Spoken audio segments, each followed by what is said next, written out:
Bonjour et bienvenue dans cette nouvelle audio illustrée puisque on va parler de mes recommandations pour 2022. Alors, comme vous pouvez le voir hein, à l'écran, je vais vous parler de tous ces livres. J'ai plus ou moins récupéré tous les livres que je voulais absolument voir. Voilà.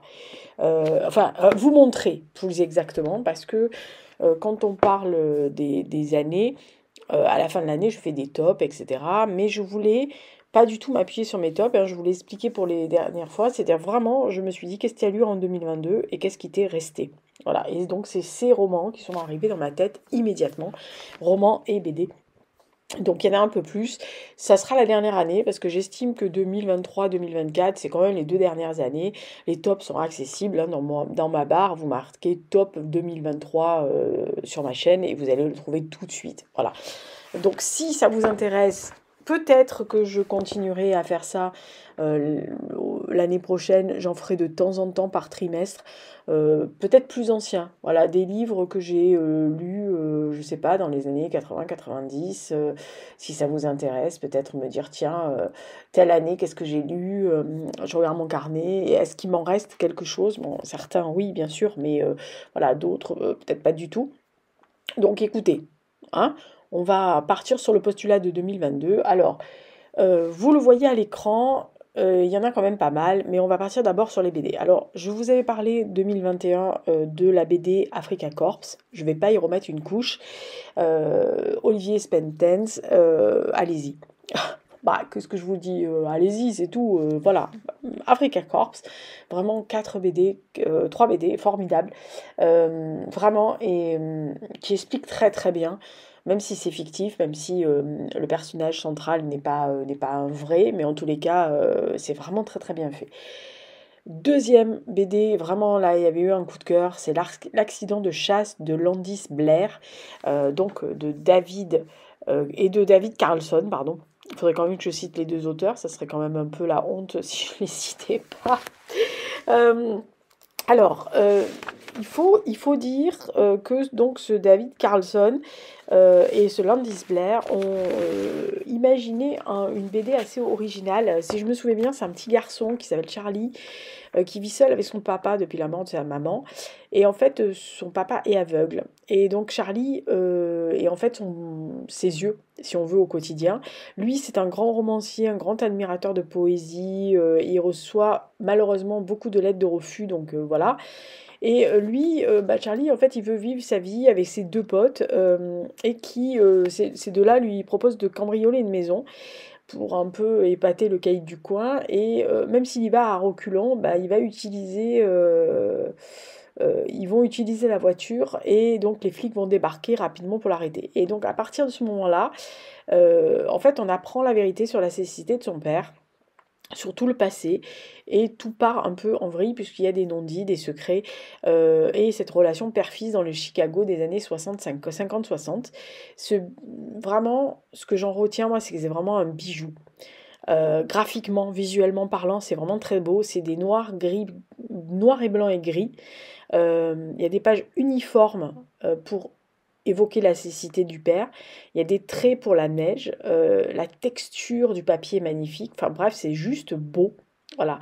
Et dedans sont mêlés des extraits de poèmes de Dante notamment, puisque le père est fan, de Keats, de Milton aussi, si je me souviens bien. C'est vraiment, c'est sensible, c'est joli, euh, visuellement c'est magnifique. L'accident de chasse, c'est vraiment, je pense, a été un des coups de cœur graphiques que j'ai eu de cette année-là. Autre livre, alors qui n'a pas vraiment été un coup de cœur, mais qui avait été un coup de cœur côté roman, c'est Le Paris des merveilles de Pével et donc au crayon le regretté Willem, hein, puisque malheureusement il est mort. C'est issu bien sûr de la trilogie de Pierre Pével que j'avais lu sur l'initiative de Dame Chantal qui m'avait dit allez-y vous allez adorer, ce qui était vrai. Et donc si vous avez aimé ce Paris imaginé avec des fées, avec des animaux fantastiques, avec des mages, etc., avec des chats qui parlent. Bah écoutez, c'est pompé sur la BD. La plume de Willem faisait le reste, donc mettait en image les personnages centraux. Et franchement, moi j'avais trouvé cette BD. Alors il y a 2 tomes, il y en a une qui est sortie après, enfin l'année d'après, je crois. Très féerique. C'est drôle, c'est féerique, c'est romanesque, c'est fantastique. C'est très très bien collé au roman de Pierre Pével. Et franchement, c'était vraiment graphiquement, c'était très agréable de le voir. Autre livre, et alors là, honnêtement, c'est pareil, c'est pas un coup de cœur absolu, mais c'était vraiment quelque chose de magnifique. C'est Le Fantôme d'Odessa de Camille de Toledo et de Alexander Palemko. Euh, En fait, ça revient sur la vie de Isaac Babel. Alors je ne sais pas si vous savez qui est Isaac Babel, mais moi oui. Avant de lire cette BD, je savais qui c'était.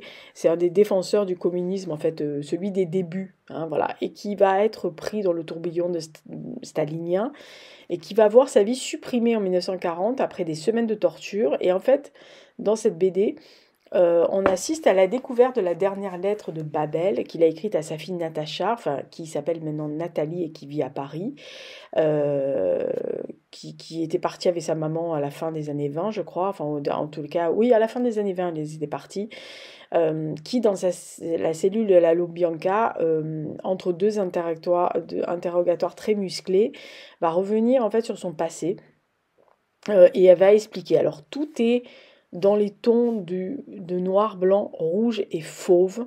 Il y a des gros traits, c'est vraiment des gros traits ou avec du relief.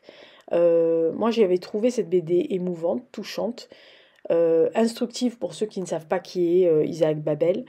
Et si vous vous intéressez à l'histoire de la URSS, à Staline, à Babel, si vous connaissiez, vraiment, allez-y. Voilà, parce que c'est dans le même style, c'est la progression de ces livres, de ces BD historiques que j'aime et que je vous ai recommandé, que ce soit le rapport W, les frères Werner, l'armée des ombres, Africa Corps tout à l'heure, ou Vanzi, qui est vraiment un bijou. C'est vraiment des romans qui expliquent l'histoire didactiquement, mais intelligemment, sans défausser l'histoire, sans mettre du roman et de la fiction au milieu. Vraiment, c'est un impératif. Si vous ne connaissez pas, Le Fantôme d'Odessa de Camille Toledo, pardon, de Camille Toledo et de Alexandra Parlenko. Allez-y parce que vraiment, c'était vraiment des très très très très bonnes BD. Et enfin, dernière BD, mais ça étonnera absolument personne, c'est toute la série de Albator Capitaine Dimension Voyage. Capitaine Albator Dimension Voyage de 1 à 10. Je ne les ai pas lus que en 2002, mais comme je finissais la série, bah, j'en parle. Bien sûr, du maître Leiji Matsumoto, le maître, voilà. Le papa d'Albator, voilà. On est avec Albator dans la lutte finale qu'il a avec la reine Sylvidra. Qui compte quelques rebelles hein, dans son camp quand même. Lui, c'est le corsaire hein, de l'espace, fidèle à elle-même, droit dans ses bottes. Bah, ça, c'est sûr. Il est impossible de faiblir. Pourtant, on le sait, le capitaine Albator a un cœur en or. Il vit dans le souvenir de son meilleur ami, mais il sait toujours reconnaître un bon ennemi d'un mauvais ennemi. Et bien sûr, il y a l'Arcadia qui va à un moment donné se dédoubler au mieux hein, pour essayer de caler cette fin qui est proche. Euh, voilà, sur 10 tomes, c'est un bonheur, les dessins de Matsumoto. Moi, ça fait partie de mon enfance, Albator.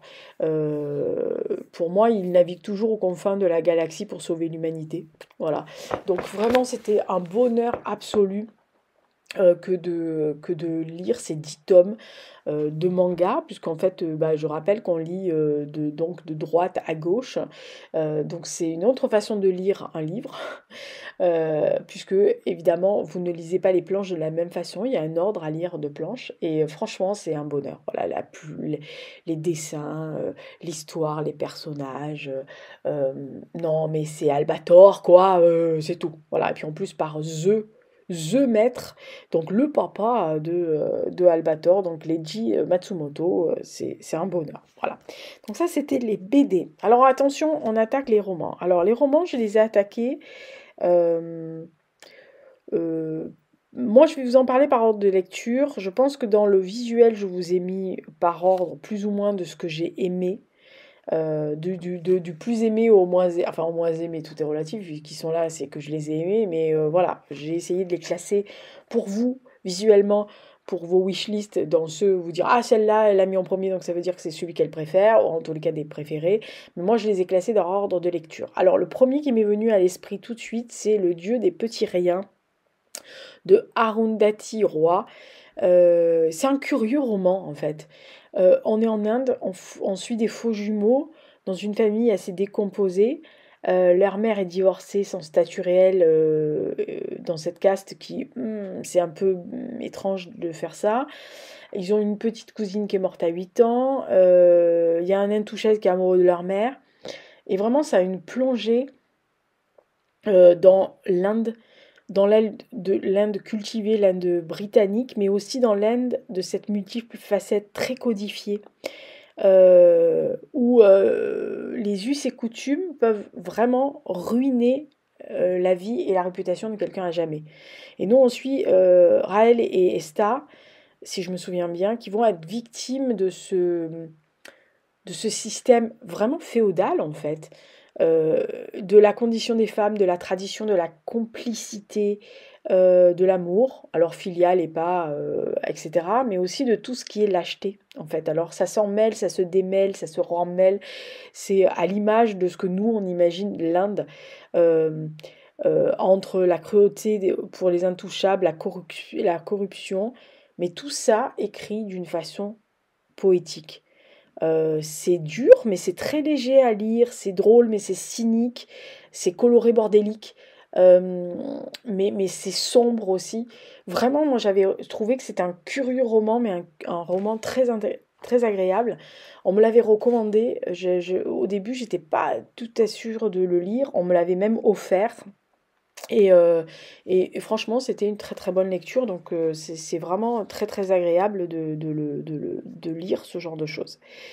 Ensuite vient donc Arène de Negar Javadi. Alors, moi je l'ai connu par ce livre-là.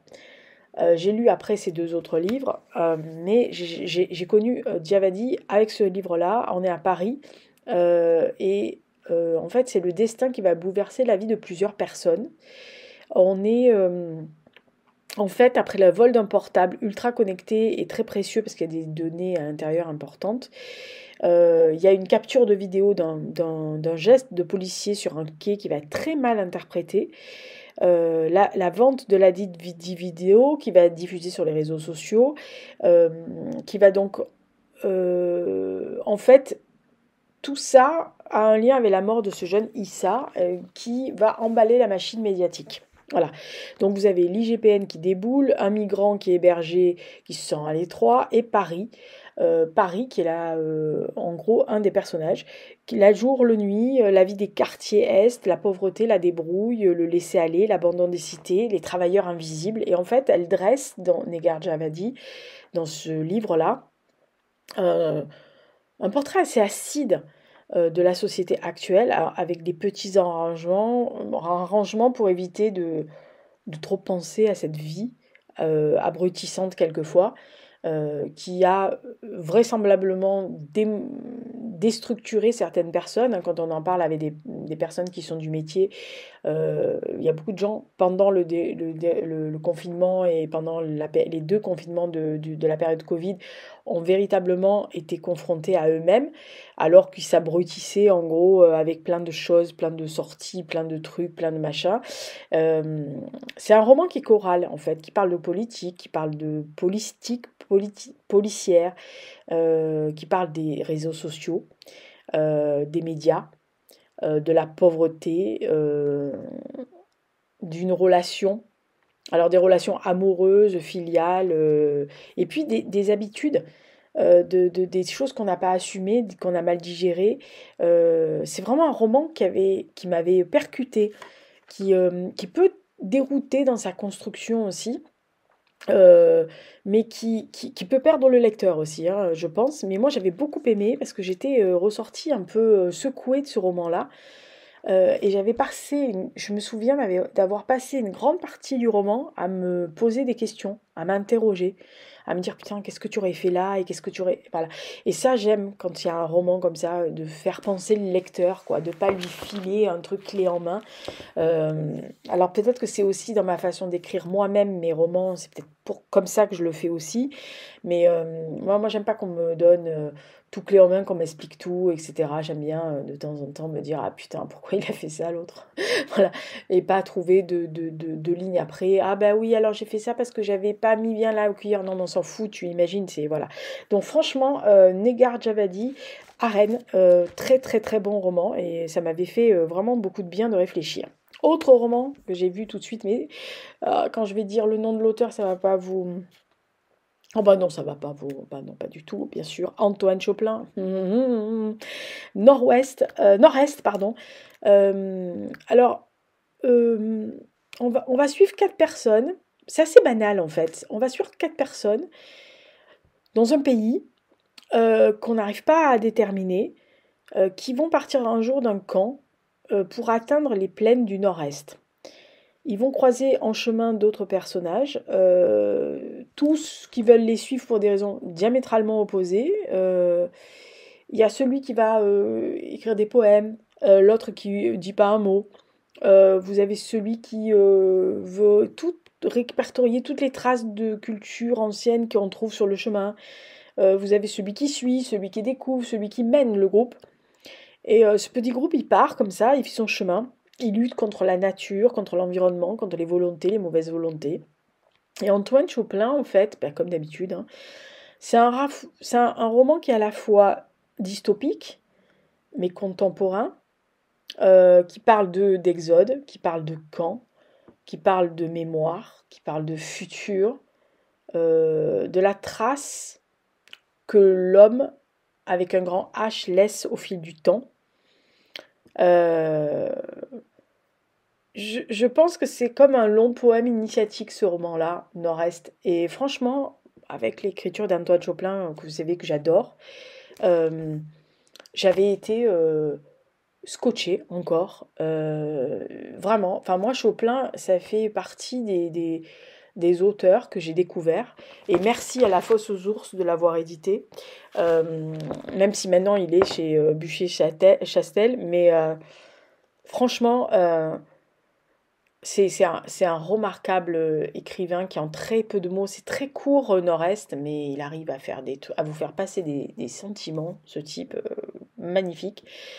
Vraiment, c'était vraiment une bonne lecture. Autre lecture, alors là, attention, c'est une saga. C'est une saga que je lis hein, toujours. Il y a un autre tome qui est sorti en brochet, donc j'attends qu'il sorte en poche, puisque moi je les ai chez 10-18. C'est Harald Gilbert, donc sa saga sur le commissaire Oppenheimer. Moi j'ai lu donc Germania, qui était le premier tome. On commence la saga, on est à l'été 1944 à Berlin. Oppenheimer, donc, qui était un ancien commissaire de police, qui vit avec sa femme, Lisa, dans une maison juive, ce qu'on appelle une maison juive. Elle est arienne, lui, il est juif. Il était un ancien commissaire de la Kripo, donc de la police criminelle de Berlin. Il est marginalisé, hein, forcément, etc. Et il se déplace à Berlin, notamment pour aller voir sa vieille amie, qui est une aristocrate. Et un jour, un capitaine SS le somme de le suivre. Parce que bah, il se dit oh là là ça y est on va m'arrêter etc mais pas du tout, c'est en fait ils ont trouvé une femme mutilée au pied d'un monument aux morts de la Grande Guerre et donc lui l'ancien de Verdun va reprendre du service aux côtés de cet enquêteur de la SS et de la SD. Et donc l'enquête se déroule à Berlin, un peu aux alentours, mais vraiment, dans l'élite, bien sûr, noire de la SS du Troisième Reich. Et on découvre le Berlin, enfin on découvre, moi non, mais les gens qui ne connaissaient pas, Berlin sous les bombes. entre la peur, le fanatisme, le défaitisme qui commence bien à arriver, et puis les privations, parce que ça fait quand même quelques années que les Allemands ne mangent plus trop à leur faim, contrairement à ce qu'on pense, à la terreur, parce que il y a tout ça, et ce capitaine, en fait, va lui indiquer qu'il y a eu 2 autres meurtres qui ont subi le même modus operandi, et on va suivre Oppenheimer, secondé entre guillemets par l'autre enquêteur, et on va découvrir Harald Ebert montre les détails de la vie de Berlin de l'époque. Voilà, au milieu d'une enquête voilà, les relations entre les services de la SS, de l'Arver, les Lebensborn, etc. C'est souvent connu parce qu'il y a beaucoup de gens qui écrivent dessus, mais c'est souvent mal connu parce que c'est souvent mis par le prisme de romans assez légers. Là, vraiment, c'est vraiment un Harald Lieber, c'est un Allemand, comme Volker Kutscher. C'est des gens qui s'attachent comme Bernard Schlink, pour une autre période, lui, Schlink, qui s'attache à. Lui, il s'attache à la Seconde Guerre mondiale, Schlink, mais il n'occulte rien. C'est-à-dire que c'est cru, ce qu'ils mettent, c'est la vérité historique, c'est comme ça, c'est pas autrement. Alors bien sûr, leurs personnages sont inventés, mais voilà, ils n'occultent pas ce qui s'est passé à Berlin à cette époque-là. Voilà. Et vraiment, que ce soit les personnages principaux, les personnages secondaires, c'est addictif. C'est un policier, mais c'est un historique aussi. Vraiment, c'est intelligent, c'est très très bien foutu, c'est très très bien monté. Bien sûr, il y a des détails qui peuvent éclairer. Les fans de policiers, de thrillers vont sûrement trouver ce qui s'est passé, mais c'est tellement bien fait au milieu de tout ça, de tout ce bordel ambiant à Berlin des années de l'année 40, enfin été 44, donc après le débarquement, et ils savent, ça sent pas très très bon, mais ils y croient encore certains. Voilà, donc le statut de certaines personnes hybrides, et je vous renvoie à mon podcast qui est en ligne là, ici, sur la chaîne YouTube, mais aussi sur SoundCloud, sur les lois de Nuremberg, qui pourront vous expliquer les différents on va dire, étalage. Enfin, c'est vraiment une pièce montée, hein, les lois de Nuremberg. C'était même compliqué pour eux déjà, et qu'ils n'arrivaient pas à comprendre toute l'application qu'ils allaient en faire. Donc, vous imaginez pour les gens qui y vivaient. Vraiment, très bonne saga, très très bonne saga. Donc voilà, j'en suis à attendre le prochain. Voilà, en poche, évidemment, en poche. Autre livre, alors. Je pense que ça étonnera absolument personne non plus parce que j'adore cet auteur. C'est David Joy. David Joy pour Nos vies en flammes. Alors, on est toujours aux Appalaches, hein, parce que dans les Appalaches, parce que c'est là où il vit. Il est avec un homme ordinaire qui va voir son fils se mettre en danger. Il va ce garçon, si je me souviens bien, il s'appelle Ricky, se mettre en danger un dealer du coin parce qu'il ne lui rembourse pas. Et donc, un jour, en fait, en gros, il y a un mec qui vient pour lui dire, ouais, non, mais alors maintenant, il faut payer la dette, etc. Et en face, il y a des Cherokees qui sont dans la caricature, mais qui ne déplaisent pas, en fait. Et on va s'apercevoir qu'il y a de la fumée de l'autre côté de l'endroit où ils vivent, et que les Appalaches sont en train de brûler pendant que la vie de Ricky, en fait, lui, se consume. Voilà. Alors, quand il meurt, son père décide de se venger. Et tous les personnages, hein, alors ça va du frère à la sœur, aux flics ripoux, aux flics normaux, aux dealers, etc., y compris en plein milieu du territoire indien sacré. Les chapitres sont courts.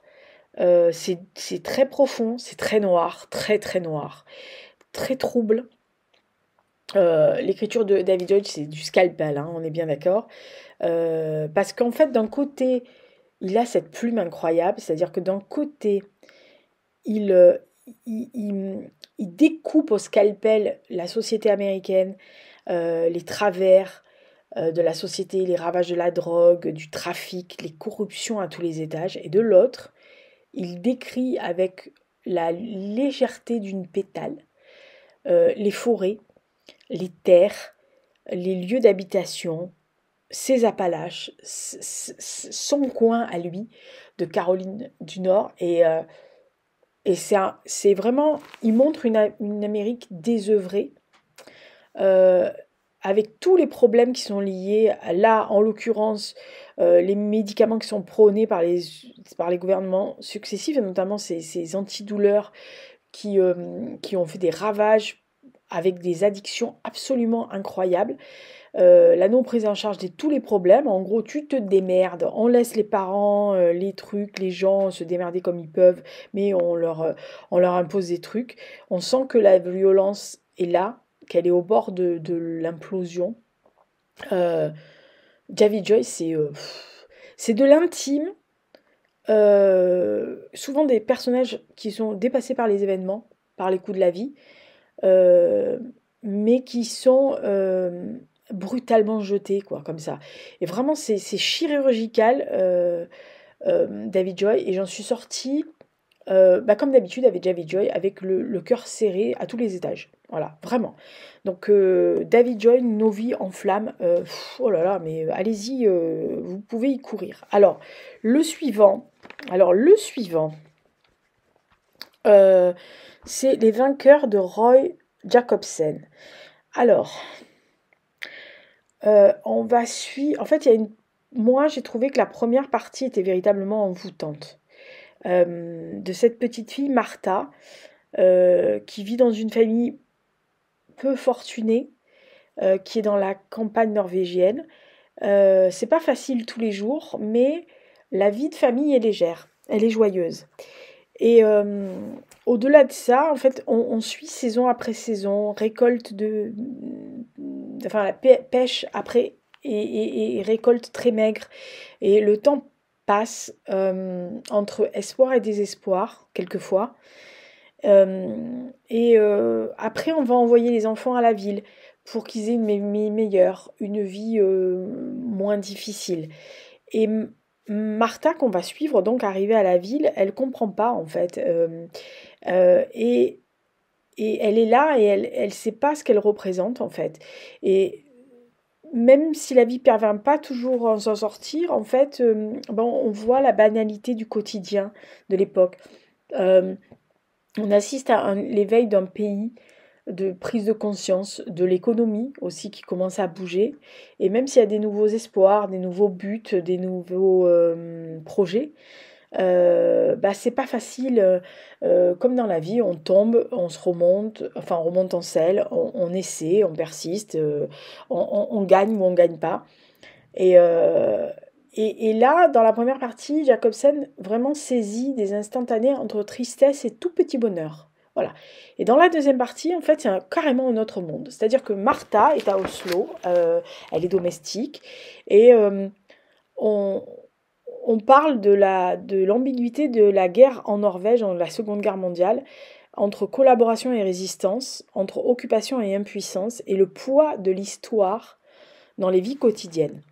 Et tout d'un coup, on nous plonge dans les Trente Glorieuses, en fait, qui a vu donc l'émancipation de la femme petit à petit en Norvège, de la contestation sociale, politique, la libération des mœurs, même une certaine légèreté dans la musique, etc.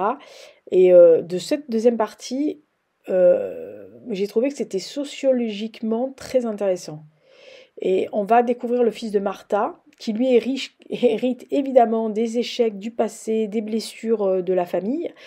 Euh, et vraiment, ce roman-là, pour moi, c'était l'évocation de la lutte des classes, des sentiments, de la vie, de la lutte sur la vie, de la lutte d'une famille, euh, et, et aussi des questions, et c'est ce que j'ai aimé, euh, où on se pose quand on lit, c'est-à-dire on se dit mais qu'est-ce que j'aurais fait moi, qu'est-ce que je serais devenue à sa place, où je serais allée au début, en fait qui je suis, tout ça à la sauce norvégienne, voilà. Donc c'est teinté d'intimité, de simplicité, Il y a beaucoup de parts d'ombre dans ce roman. C'est vraiment un roman à plusieurs facettes. Euh, En fait, c'est un roman comme les masques qu'on peut porter dans la vie. Petit à petit, au cours de notre vie, on change, on évolue. C'est vraiment un roman très simple, très intime. Voilà. C'est fébrile comme écriture, vraiment. Vraiment, Jacobsen, Roy Jacobsen, Les Vainqueurs, moi j'avais été très remuée à la fin de ce roman-là, vraiment.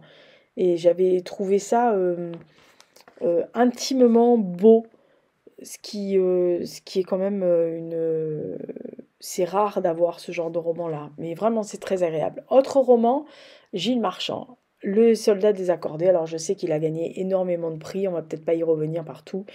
Euh, mais cette histoire de Dame de la Lune qui apparaît dans les récits des Poilus, euh, et de cette histoire de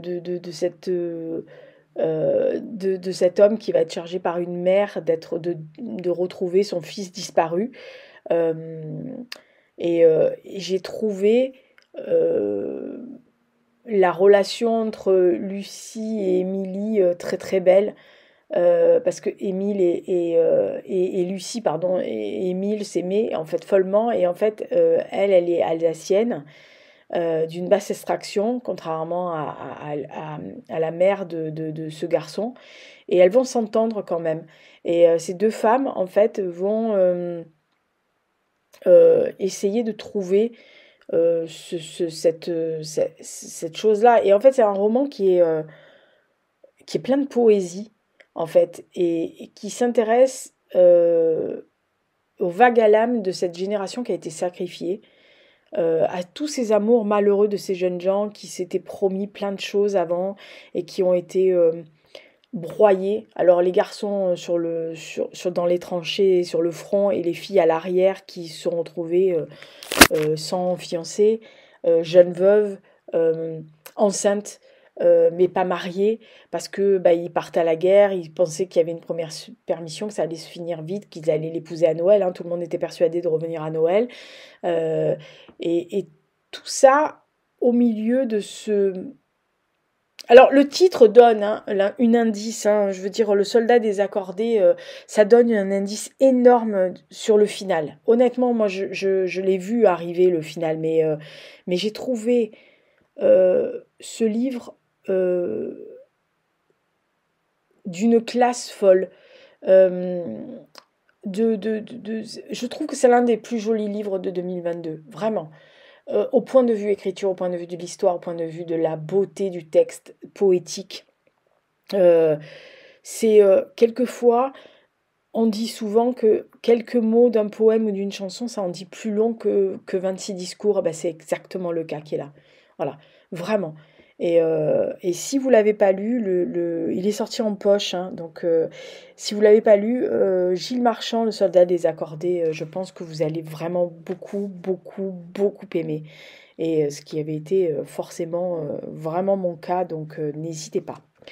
Autre livre, et alors c'était une relecture, mais qui était sortie sur une nouvelle édition, qui était au Cherche Midi. Alors c'est un livre qui m'avait été proposé par le Cherche Midi en MP sur Insta, je m'en souviens. J'avais été étonnée, parce que c'est rare que les maisons d'édition me sollicitent, hein, carrément pas du tout. Mais là, c'est parce que en fait, je pense qu'ils avaient vu que j'étais une fan de Wells, et comme ils ressortaient ça et que j'avais précisé que j'avais déjà lu La Destruction libératrice, donc de H.G. Wells, vous savez que c'est mon chéri en science-fiction, Wells. Oui, avec Orwell et évidemment Huxley, mais Wells c'est quand même mon gros chéri. Et, euh, et donc on me l'avait proposé. Mais moi je l'aime d'amour, Wells, donc on peut dire que je suis pas très, très objectif des fois. Mais si, là, il faut le lire. Alors attention, c'est un livre qui a été écrit en 1913. Il a été publié entre fin 13 et début 14, dans une revue d'abord, bien avant que le roman sorte sous forme de roman, quoi. Et en fait, il décrit un monde qui s'effondre, qui va renaître tel un phénix, mais qui s'effondre. Il parle de pays, de caste, d'ethnie, de religion, de politique, de géopolitique. Il dit que le monde est fou, que ça le force à s'autodétruire, on détruit la Terre, on pille les ressources de la Terre, et qu'on va arriver un jour à annihiler cette Terre. Il parle d'ailleurs de particules radioactives, plus ou moins dans une description, il annonce carrément Hiroshima et Nagasaki, avec une précision glaçante quand vous savez à quel moment a été écrit le livre. Et il aborde tous les sujets qui l'intéressent à l'époque, c'est-à-dire la vie, la terre, le futur, la médecine, les changements climatiques, il parle des ressources de cette terre qui est pompée par les humains, de ces connards d'humains en gros, hein, qui pompent sans état d'âme, des avancées ou des reculs de la société, de cette envie de conquête, d'aller toujours plus loin, plus vite, plus brutalement, alors que ça soit spatiale ou terrienne, et qui est complètement ridicule, parce qu'en gros, on vit sur une planète qui est magnifique, on a déjà énormément de chance quand vous pensez à tout ce qui se passe ailleurs, qu'on ne connaît pas, hein. Mais sur les autres planètes, on n'a peut-être pas du tout envie d'aller sur Mars, on est bien d'accord sur la question, sauf quelques égocentriques, narcissiques, etc. Mais honnêtement, on a une belle planète. Enfin, je veux dire, elle est belle, elle a toutes les ressources qu'il nous faut, elle a tout ce qu'il faut, on a des endroits magnifiques. Qu'est-ce qu'on est en train de se foutre sur la gueule toute la journée? Mais vraiment, c'est un livre qui parle des vraies avancées. Et quand on sait qu'il a été écrit en 1913, euh, voilà. Et en fait, quand on lit ce livre-là, donc La Destruction libératrice, on s'aperçoit que l'homme, avec un grand H, mais les petits hommes comme nous sommes, on n'apprend absolument jamais, ni de ses succès, ni de ses échecs. En fait, on est des gros boulets sur Terre. Je pense que si la planète ne nous avait pas, et qu'il n'y avait que des animaux, les plantes, etc., honnêtement, il serait vachement mieux. Ah ben là, ça serait vachement mieux. Et je pense que la Terre s'en porterait pas plus mal, hein. Voilà. On colonise, on massacre, tout ça parce qu'on pense qu'on est supérieur à l'autre, alors qu'on n'est rien du tout par rapport aux arbres. Et on est, enfin, en tous les cas aux plantes, parce qu'elles arrivent les animaux qui arrivent à se fondre dans le décor pour pas se faire voir. Enfin, je veux dire, il y a des animaux qui se font branches sur les arbres pour pas se faire bouffer par les oiseaux. Putain, mais on n'est pas capable de ça, nous. On nous voit à 100 mètres. Voilà. Vraiment, Wells, si vous l'avez pas lu, lisez La Destruction libératrice de H.G. Wells. Pitié. Alors, celui-là de Cherche Midi, il y avait une préface de Tristan Garcia, si je me souviens bien. Mais franchement, je l'avais relu avec un plaisir, mais un plaisir. Et qu'est-ce que je pestais contre ces cons d'humains? Bon, enfin, je peste tout le temps contre l'humanité en entier, parce que je la trouve... j'ai juste envie de lui taper dessus, en fait, de temps en temps. Voilà. Autre livre que j'avais lu, et alors là, je pense qu'il est... Honnêtement, si je l'ai mis en numéro 1, parce que... Enfin, dans mon classement à l'écran, peut-être que quand vous l'avez vu, la vignette, parce que j'avais été soufflée par ce livre-là. Ça s'appelle L'insigne rouge du courage de Stephen Crane. Euh, Ça fait des années et des années qu'on me parlait de Stephen Crane. Mes potes aux États-Unis me disaient il faut que tu le lises, il faut que tu lises L'insigne rouge. Il faut. Et je me disais, putain, mais qu'est-ce qu'ils ont avec ce livre-là, qui pour eux est un monument de la littérature américaine. Donc on suit Henry, en vérité, qui est un petit garçon, un jeune garçon qui va s'engager dans l'armée de l'Union, donc dans le Nord, au cas où vous ne saviez pas. Et donc pendant la guerre de sécession. Et l'auteur nous met aux côtés d'Henry, d'ailleurs qui n'est absolument jamais nommé Henry, très rarement. En fait, on l'appelle le jeune soldat, le youth, voilà, le petit dernier, et qui qui nous parle de ses compagnons. Et alors, eux aussi, c'est pareil. Ils ont que des adjectifs. Ils n'ont pas de prénom. Le grand, le petit, le gros, le machin, les trucs, etc. Et en fait, Henry va arriver au moment précis où il y a une bataille qui est engagée donc, face à l'armée confédérée, donc les sudistes, sur une berge, sur la berge d'en face. Et en fait, le combat est rude. Ils savent pas quoi faire parce qu'il y a des ordres, il y a des contre-ordres, des hésitations. Les gradés qui les entourent sont très jeunes, ils comprennent pas. Ils n'arrivent pas les chefs sont pas vraiment identifiables, enfin, ou sont bien identifiables, mais ils sont pas patients, ils sont loin. Tout le monde veut en découdre. L'ordre va être donné d'attaquer. C'est très usant, c'est très violent. Et Henry, en fait, il a peur et il rebrousse chemin. Et il fuit pas, hein, il est juste désorienté par les canons, par les hurlements, par le fait qu'il voit ses amis, ses compagnons mourir tomber comme des mouches, mourir, voir des membres déchiquetés, les cris, les pleurs, les douleurs, les implorations de ces gens-là. Et en fait, il y a un concours de circonstances qui va faire qu'il va être éraflé par une balle, qui lui procure un filet de sang, euh, qui voit ce filet de sang rouge, et qui, à partir de ce moment-là, Henry va prendre conscience de l'ampleur de ça, et ça va lui donner un courage où il va aller ramasser le drapeau de sa compagnie, et il va relever la tête et y aller. Et en fait, Stephen Crane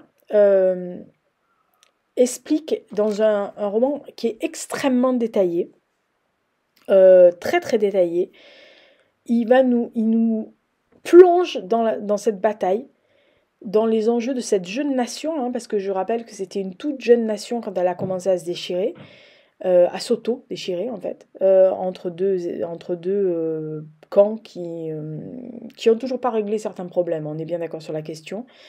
Et toute cette jeunesse qui va être fauchée aussi par ces batailles de la guerre de sécession, euh, c'est beau, c'est très fort, ça vous remue les tripes et le cœur, mais vraiment, j'ai été au bord des larmes deux, trois fois dans ce bouquin. J'ai appelé mes potes quand je l'ai fini en leur disant on se fait une visio, il faut que je vous en parle. Et, euh, et je sentais, on a dû faire la visio peut-être 2, 3, 4 semaines après que j'ai fini le livre, et je sentais encore l'émotion qui affluait quand j'en parlais. Et un de mes potes me dit, mais en fait, moi je l'ai fait lire à mes gosses, je l'ai fait lire à mes petits cousins, je l'ai fait lire à tout le monde autour de moi parce que ça explique l'absurdité de cette fracture américaine qui existe toujours, mais, euh, mais qui fait que on comprend aussi d'où vient cette violence de la société, et que d'où vient ces préjugés, ce fond de racisme, cette fracture, cette division absolue, et l'insigne rouge du courage de Stephen Crane. Vraiment, c'est honnêtement ils m'ont dit, un des meilleurs romans de la littérature américaine. C'est un des livres fondateurs de la littérature américaine. Voilà, donc vous pouvez lire ce que vous voulez, mais si vous n'avez pas lu ça, vous ne pouvez pas comprendre la littérature américaine, en gros, c'est ce qu'ils m'ont dit. Alors, une de mes copines est quand même professeure dans une université, elle est américaine, hein, mais elle enseigne la littérature américaine dans une grande université américaine, et donc elle m'a dit, moi, ce livre-là, il est obligatoirement au programme, quoi, il est obligatoirement cité à chaque fois, voilà. Donc vraiment l'insigne rouge du courage, gros gros moment, mais très très beau. Ensuite, attention, alors celui qui arrive aussi, c'était parmi les coups de cœur de l'année, je ne sais même pas si je l'avais pas mis en premier, euh, c'est Hadès Argentine de Lionel Laudel. Euh, on est avec Thomas, qui est un étudiant en médecine en 1976, donc à Buenos Aires, en Argentine donc. Il est dilettante, il débarque de sa province, il est amoureux d'une certaine Isabelle, qu'il aime bien au demeurant, mais qui est un peu pote, vous voyez, elle le considère un peu comme le copain sympa d'à côté. Et ils vivent dans cette période-là où la dictature argentine se met en place, où il commence à avoir des disparitions, où il commence à avoir des arrestations, sans véritablement expliquer pourquoi, et des tortures, et ces disparitions qui vont commencer à devenir de plus importantes.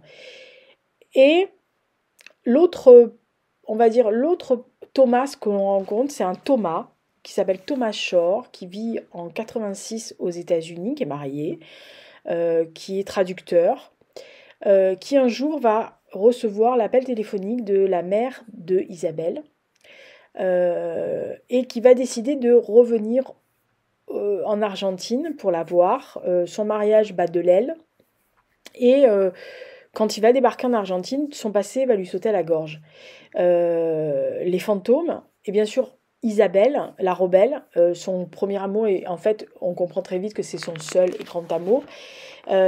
Et Thomas va décider de partir à la recherche de tous les disparus, y compris de Isabelle, qui a disparu à un moment donné. Alors, on comprend hein, que Thomas n'est pas vraiment blanc comme neige.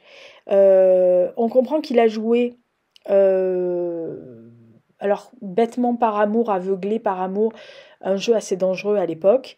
Et l'auteur, en fait, l'explique. Hein, il s'est basé sur son histoire personnelle, sur l'histoire personnelle de sa famille, et il construit un roman qui est à la fois, enfin, qui mêle à la fois des souvenirs réels de sa vie à lui, de sa vie personnelle, euh, et de tout ce qui est les démons d'un homme, les cauchemars, la descente aux enfers de ce type-là. Alors on croise tout le monde, les fantômes du passé, la trahison, les choix qu'on fait dans la vie qui sont peut-être pas forcément les bons, mais qui sur le coup, sur le moment, c'est le bon choix. Enfin, en tous les cas, c'est le seul qu'on imagine pouvoir faire. L'oubli et surtout l'impossibilité d'oublier. Voilà. Et cette douleur qui est une plaie béante quand on en parle avec des Argentins. Moi, j'ai la chance d'avoir une copine argentine et on en avait parlé plusieurs fois. C'est une plaie béante pour cette nation, ce qui s'est passé en Argentine. Euh, c'est une complexité de la population et vraiment, c'est un roman, Hades Argentine, qui vous plonge, mais vraiment dans les méandres de l'histoire avec un grand H. Euh, avec des enfants, en vous montrant en fait que l'enfer, Hadès, l'enfer est vraiment sur Terre en fait. C'est pas la peine d'aller voir ailleurs, si j'y suis, ça suffit amplement. Voilà. Et vraiment, c'est un roman euh, vraiment que j'avais trouvé, je pense, hein, il faudrait peut-être que je revoie, mais si vous retombez dessus, il faut peut-être que j'aille voir mon top de l'année, mais je crois qu'il était premier dans mon top. Je crois que le deuxième était l'insigne rouge du courage. Et voyez, rétrospectivement, on est en 2025. Pour moi, l'insigne du courage est beaucoup plus fort en souvenir et en tous les cas en émotion, en chair de poule, parce que même quand j'ai fait la liste, j'avais la chair de poule quand je repensais à ces livres-là, notamment à ces deux-là. Et je me dis, c'est quand même incroyable d'être marqué à ce point par oui, par des livres. Voilà. Donc j'espère que tout ça, ça vous a plu. Écoutez, j'ai vraiment beaucoup aimé faire ces rétrospectives. En fait, ça m'a vraiment plu de me replonger dans mes carnets, de me dire, tiens, ouais, ah ouais, t'avais mis celui-là, ouais, bon. Voilà, donc écoutez, on pourrait toujours continuer à les faire, mais plus vieux, mais après, je sais qu'il y a d'autres chaînes hein, qui ont fait des vidéos dans le style les archives, les vieux trucs de ma bibliothèque. Rosie, la bibliothèque de Rose, le fait très bien. Elle replonge dans ses vieilles lectures de sa bibliothèque. Donc, c'est un peu redondant de faire ce genre de trucs, pour moi, en tous les cas. Parce que bon, je suis pas le genre de fille à piquer les idées des autres. On est bien d'accord sur la question. Donc non, mais par contre peut-être faire, tiens, il faudrait que j'y réfléchisse l'année prochaine, de le faire par année, comme ça, ou sur une décennie, vous voyez, je sais pas, qu'est-ce qui me ressort de mes années d'adolescence, quels sont les classiques que j'ai lus et qui ont été, qui sont toujours dans ma tête et qui sont pour moi, style, si j'avais à sauver des livres de mes bibliothèques, quels seraient les livres que je sauverais? Voilà, en gros, il y en a quand même pas mal. Oh, bah, il faudrait deux ou trois gros camions quand même. Mais vraiment, quelquefois, on vous dit, si demain, on te donne 25 minutes pour sauver ce que tu as dans l'appartement, parce que tu dois partir bon, tu sais pas si tu vas re-rentrer, mais en tous les cas, tu prends ce qui est véritablement essentiel à tes yeux. Euh, Quelquefois, c'est un choix cornélien. Bon, oui, outre que je prends General Hux en premier, on est bien d'accord sur la question, et que vous prenez vos papiers personnels, les choses qui peuvent vous servir impérativement s'il y a un souci après, etc., ce qui me semble logique, hein. Mais si on vous dit, bon voilà, tu as droit à 50 livres de ce que tu as chez toi, et tu peux pas en prendre plus, qu'est-ce que vous prendriez, quoi? Voilà. Donc, je trouve que ce serait une idée intéressante de faire ça, de voir quels seraient parmi tous les livres que j'ai, et Dieu seul sait que j'en ai, et que je vais en avoir d'autres. Oui, alors, bah, il n'y a pas que ceux que j'ai achetés, il y a des héritages de famille, hein. Moi, je me trimballe l'héritage de la famille depuis quelques générations quand même, hein. Donc voilà, donc inutile de vous dire que j'en ai des livres. Ils sont pas tous à moi, enfin, ils sont à moi, mais non, à moi, oui. J'en ai hérité, mais c'est pas moi qui les ai achetés. Voilà, et qui ne les... Mais j'en ai lu énormément, parce que la fois, je réfléchissais, j'ai tourné depuis que j'ai 10 ans à 100 livres par an. En gros, j'en ai 55. Voilà, donc vous imaginez le nombre de livres que j'ai pu lire dans ma vie, ce qui est quand même assez considérable. Je suis en train de me dire que c'est énorme le temps que j'ai pu passer à bouquer.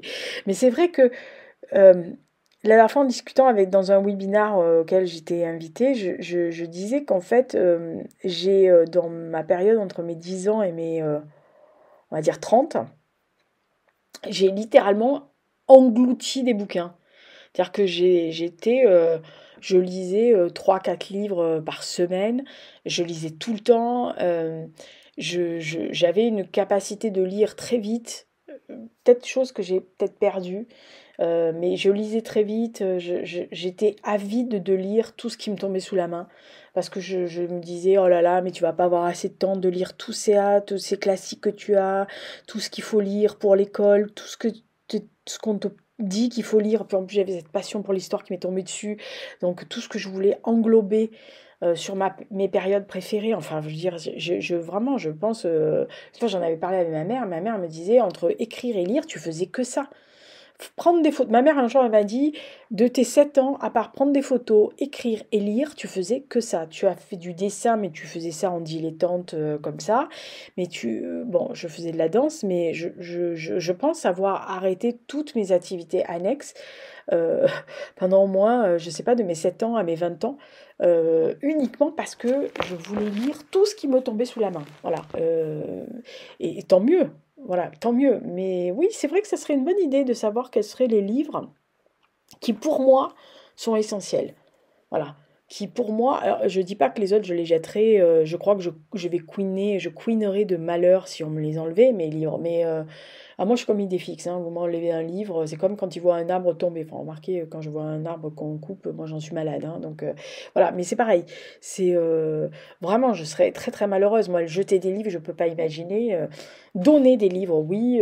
Les vendre, je peux pas. Je peux pas. Moi, c'est donner des livres, faire plaisir à quelqu'un de lire. D'ailleurs, c'est pour ça qu'à la fin de l'année, je les donne. Cette année, je vais faire différemment. Je vais les proposer à des gens que j'aime beaucoup, en leur disant est-ce que vous voulez les lire. Voilà, je vous les envoie par colis, chacun se fait, mais voilà, j'aime pas vendre des livres, ça c'est mon truc, moi, commercial, je suis pas du tout mercantile pour 3 sous. Mais ouais, ce serait pas mal de faire ce genre de vidéo l'année prochaine. Peut-être que, enfin, si ça vous intéresse, dites-moi-le. Mais ouais, ça serait pas mal de faire quels sont je sais pas, 100 livres, ça me semble beaucoup. Mais ouais, faire des vidéos comme ça, au fil de l'eau, de dire tiens, celui-là, j'ai pensé à celui-là, j'ai pensé à celui-là, pourquoi, je sais pas, mais oh là là, mais ça va me prendre la tête, je vais pleurer. Vous savez, je vais faire comme les battles là. Vous avez tous les livres et très souvent ils font ça, j'ai vu ça, ils font ça pour la bouffe ou pour les gens. Alors entre machin truc et machin truc, tu prendrais qui? Et à la fin, ça vous donne la personne que vous préférez. Bon bah entre ça et ça, tu préfères quoi? Ah bah non, je sais pas, là, oh là là, il faut pas me faire ça. Mais ouais, des livres qui sont essentiels pour moi, qui m'ont fondé, en fait, ouais. Je pense que ça serait pas mal de le faire. Mais bon, réfléchissons, réfléchissons. Allez, d'ici là, portez-vous bien, faites attention à vous. C'était ma dernière recommandation pour les wishlists, donc 2022. Dites-moi dans les commentaires si ça vous a plu, si vous aimez, petit pouce, si vous aimez pas, bah, pas pouce en bas, merci de m'épargner cette horreur. Pour ceux qui me répondent toujours des commentaires peu gentils, vous savez que je ne les publie pas et que je vous réponds mais que je ne les publie pas parce que j'estime que vous commencez sérieusement à me pomper l'air. Donc allez voir ailleurs, il y a d'autres chaînes que vous pouvez attaquer. Moi je vois vraiment pas pourquoi, puisque je suis, je pense, une des plus petites chaînes sur YouTube en matière de booktube. Voilà, tout le monde progresse, moi je régresse, donc pourquoi vous venez me faire chier à moi, quoi?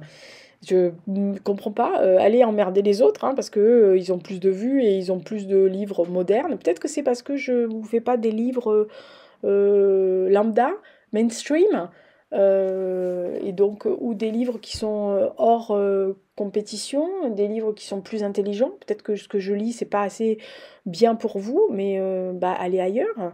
Je vous demande rien. Moi, je suis dans mon petit coin. J'ai mes quelques abonnés fidèles qui me répondent. On ne demande rien à personne, on est tranquille, et puis voilà. Et puis dites-moi si vous les avez lus, tout cela. Oh, je suis sûre qu'il y en a plein que vous avez déjà lus. En fait, je pense que de tout ce que je vous ai cité, vous les avez tous lus. Peut-être pas Africa Corps quand même, hein. Enfin certains d'entre vous oui, mais j'en connais au moins une. Mais voilà, mais les autres quand même, c'est des gros trucs quoi, c'est aussi quand même... Quoique les vainqueurs de Jacques Hobson, je l'ai pas vu passer souvent quand même, mais les autres oui quand même. Allez, bisous bisous, à bientôt, prochaine vidéo, j'en n'en sais rien, commencez pas à me poser des questions auxquelles je peux pas répondre. Ah, ça doit être la thématique. Ça doit être la guerre de Troie, peut-être. Ou Lisa Papote numéro 4, je sais pas. Je pense. Je pense que ça sera Lisa Papote numéro 4. Ah ben Lisa Papote numéro 4, ça va faire plaisir à certains qui sont fans du Général Lux. Je vais parler du chat.